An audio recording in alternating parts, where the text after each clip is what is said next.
नमस्कार साथियों, आज आपके बीच एक बार फिर से हाजिर हुआ हूँ एक टॉपिक लेकर जिसका नाम है अलंकार। आपका एक बार फिर बहुत बहुत स्वागत है हमारे YouTube channel Kumar study teaching पर।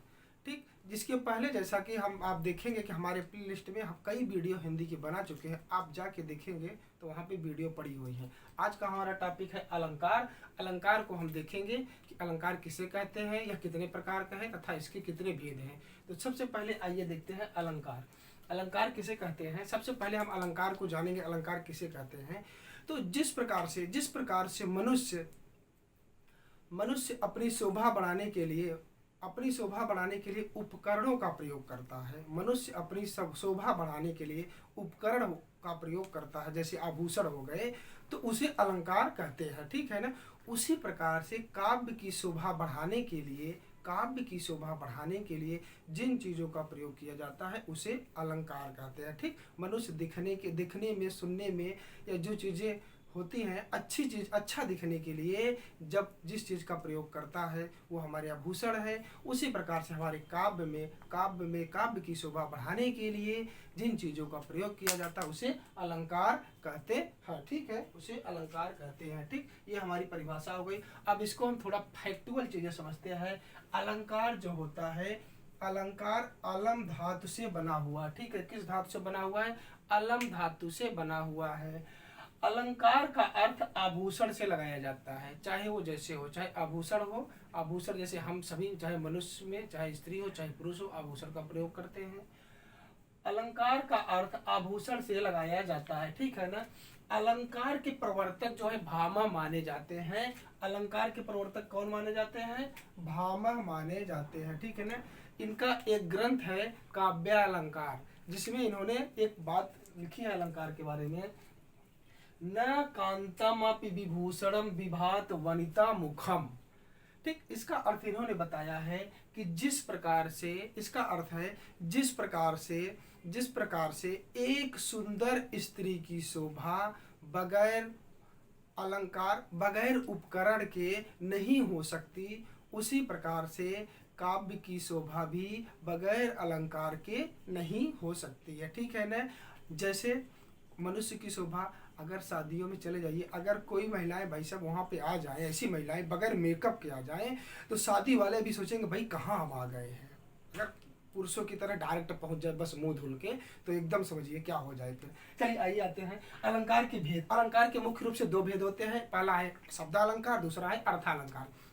शब्दालंकार, जिस अलंकार की पहचान शब्दों के द्वारा की जाए उसे शब्दालंकार कहते हैं। तथा अर्थालंकार जिन अलंकारों की पहचान शब्द के अर्थ के द्वारा की जाए उसे अर्थालंकार कहते हैं। शब्दालंकार जिस शब्द, यहाँ पे नहीं है, अच्छा नहीं है, ठीक है। शब्दालंकार, अच्छा इसका भेद लिख देते हैं। इसके दो भेद हैं। पहला है शब्दालंकार, दूसरा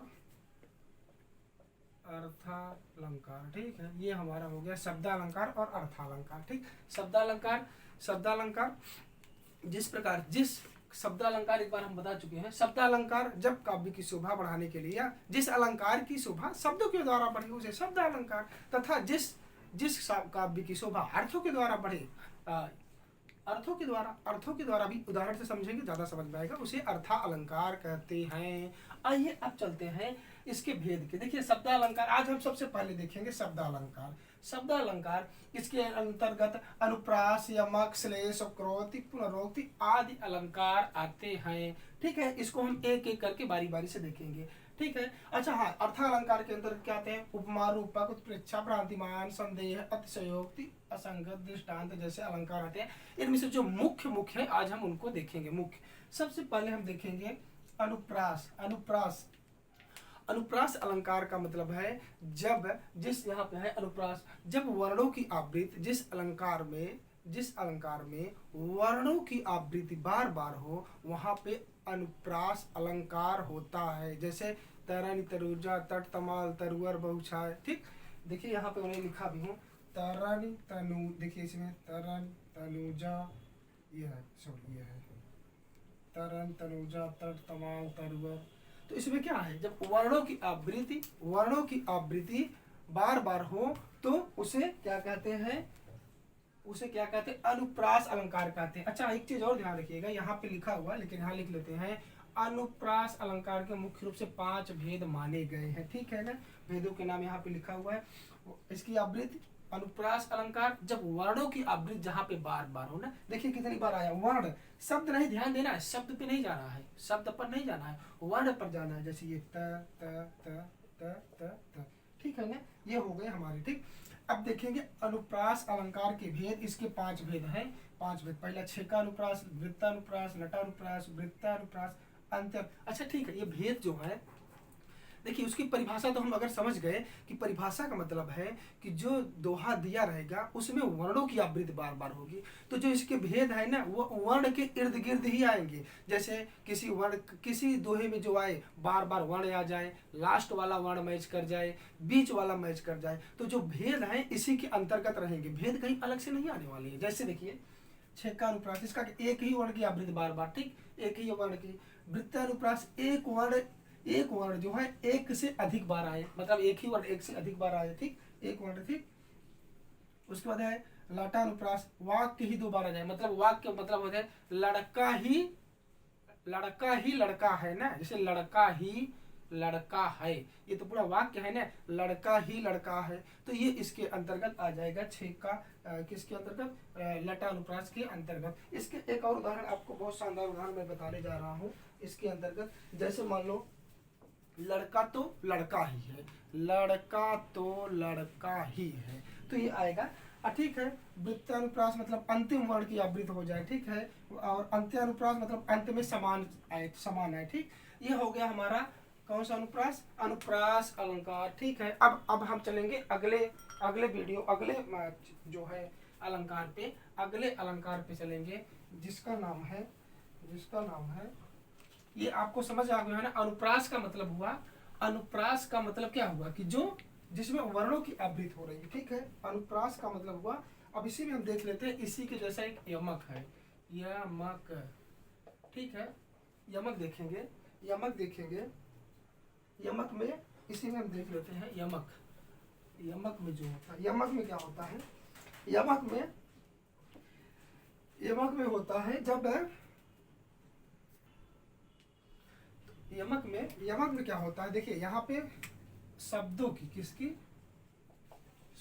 आवृत्ति, ध्यान देना है बस, शब्दों की, यमक में जब एक ही शब्दों की आवृत्ति बार बार हो तो वहां पे अलंकार क्या होता है, यमक अलंकार। इसका एक बहुत शानदार उदाहरण लाया हूं, जैसे शानदार उदाहरण क्या है, तीन बेर खाती थी वो 3 बेर।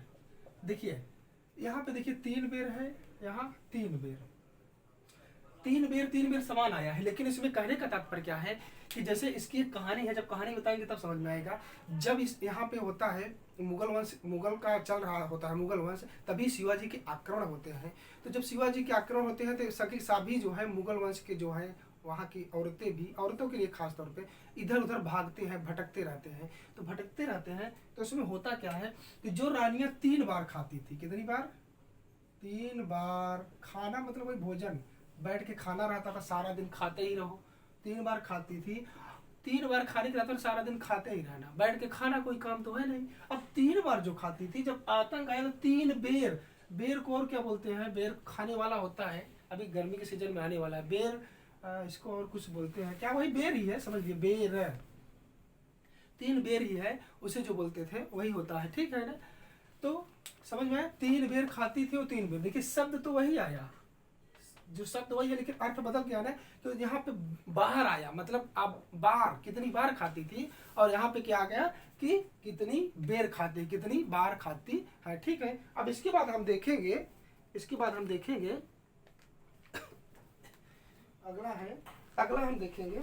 अगला हम देखेंगे श्लेष अलंकार। अच्छा इसमें एक और उदाहरण है, एक और उदाहरण देख लेते हैं इसका, 3 बेर, एक और देख लेते हैं, एक इसी में और है, बहुत ही अच्छा उदाहरण है, बहुत पुराना भी है। कनक कनक ते सौगुनी, कनक कनक कनक कनक, ऐसे समझ लेते हैं, कनक कनक ते सौगुनी, माँ देखता अधिकाय, ये पाए बौराए जग, वो खाए बौराए जग। देखिए एक कनक का मतलब होता है सोना, सोना नींद वाला सोना नहीं, आभूषण वाला, ठीक है, आभूषण वाला सोना। और दूसरे का मतलब होता है धतूरा, धतूरा, ठीक है। इसका कहने का मतलब होता है कि अगर किसी के पास सोने की संख्या अधिक हो जाए, सोना धातु वाला सोना, यहाँ लिख दे रहा हूँ, सोना धातु वाला सोना, अगर किसी के पास ये सोना अधिक हो जाए तो उसको पागल होना फिक्स है, क्योंकि उसको अधिक हो गया। ये धातुरा ये बताया गया है कि ये भी अगर कोई किसी के पास खा ले तो वो भी पागल ही हो जाता है। तो ये हमारे क्या हो गए कि यमक अलंकार जब एक ही शब्द की आवृत्ति बार बार हो, शब्द की आवृत्ति बार बार हो और उसके अर्थ बदल जाए, वो कौन सा अलंकार होता है? यमक अलंकार होता है। अब हम चलते हैं नेक्स्ट अलंकार पर।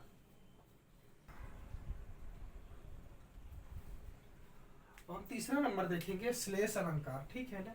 श्लेष अलंकार जो है, श्लेष अलंकार में इसमें बताया जाता है कि अर्थ उसी में एक ही शब्द में अर्थ चिपका हुआ रहता है, उसे निकालना रहता है। कैसे निकालना रहता है, यहाँ उदाहरण के जरिए देखते हैं। जैसे रहीमन पानी राखी, बिन पानी सब सून, पानी गए न उबरे, मोती मानुष चून, ठीक।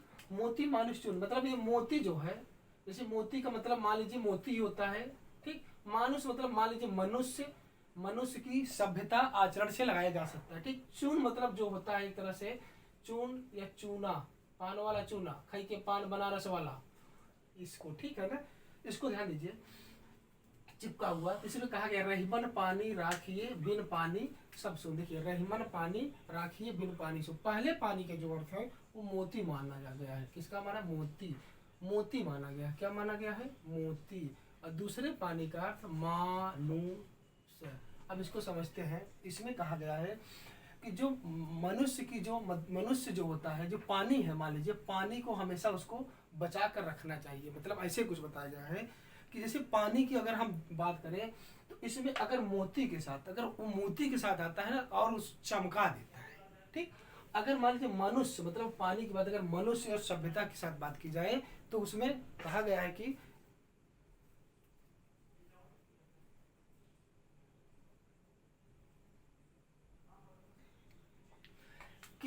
उसके आचरण में, मतलब उसके आचरण में एक तरह से आचरण को और बढ़ा देता है, ठीक। उसके बाद चून मतलब जो चून बनाया जा रहा है उसमें भी पानी की जरूरत पड़ती है। तो अगर ये पानी को रखिए, पानी अगर जा ही न पाए, अगर वो चला गया तो सभी जगह समस्या उत्पन्न हो जाएगी। अगर है तो सबको बढ़ा के रखेगा। अगला हमारा है वक्रोक्ति अलंकार। क्या है? वक्रोक्ति। इसका अर्थ जो है वक्रोक्ति का व्यंग्यात्मक लिया जाता है। मतलब एक ऐसा अलंकार जहाँ पे व्यंग्यात्मक बात कही जाए वहाँ पे वक्रोक्ति अलंकार होता है। जैसे कि उसका उदाहरण देखेंगे, एक उदाहरण देखेंगे, रुको मत जाओ, रुको मत जाओ। अब देखिए, अब ये क्या कहा गया? जैसे किसी को आप बोलिए रुको मत जाओ, रुको मत जाओ, वो तो अगर ठीक से नहीं समझा तो समझ जाएगा ये क्या कह रहा है भैया, जाना है कि रुकना है। जैसे यहाँ पे देखो रुको मत जाओ, अब यहाँ पे हम कामा लगा दे, रुको मत जाओ मतलब रुक जाना है, रुकना है, जाना नहीं है। अगर इसको हटा के यहाँ लगा दे, रुको मत, रुको मत जाओ, जाओ, रुको मत जाओ, तो इस प्रकार से क्या है? व्यंग्यात्मक ही है ना, कि यहाँ की मतलब आप कह क्या रहे हैं नहीं समझ में आ रहा, ठीक। अगला है पुनरोक्ति अलंकार, ठीक है ना। इसमें क्या है कि दो बार आए और अर्थ हो। जैसे मान लीजिए कुछ शब्द होते हैं ना कि आते तो दो बार है लेकिन अर्थ में कोई परिवर्तन नहीं। जैसे कहते हैं आराम आराम से गाड़ी चलाना है, धीरे धीरे चलना है। अच्छा, तो जो शब्द दो बार आए और उसका अर्थ वही रहे तो वो हमारे किसके अंतर्गत है? पुनरोक्ति आएगा। ये मुख्य रूप से जो शब्द अलंकार के मुख्य रूप से जो भेद थे हमने उनको देख लिया है, और इसमें और भी हैं लेकिन वो मुख्य रूप से नहीं है। बाकी चीजें हमने सिर्फ अभी शब्द अलंकार को देखा। इसके बाद हमारी जो अगली वीडियो आएगी हम उस पर अर्थ अलंकार को रखेंगे, ठीक है ना। तो आज के लिए बस इतना ही, धन्यवाद। और हाँ, वीडियो अगर पसंद आए तो सब्सक्राइब जरूर करिएगा चैनल का। बहुत बहुत धन्यवाद।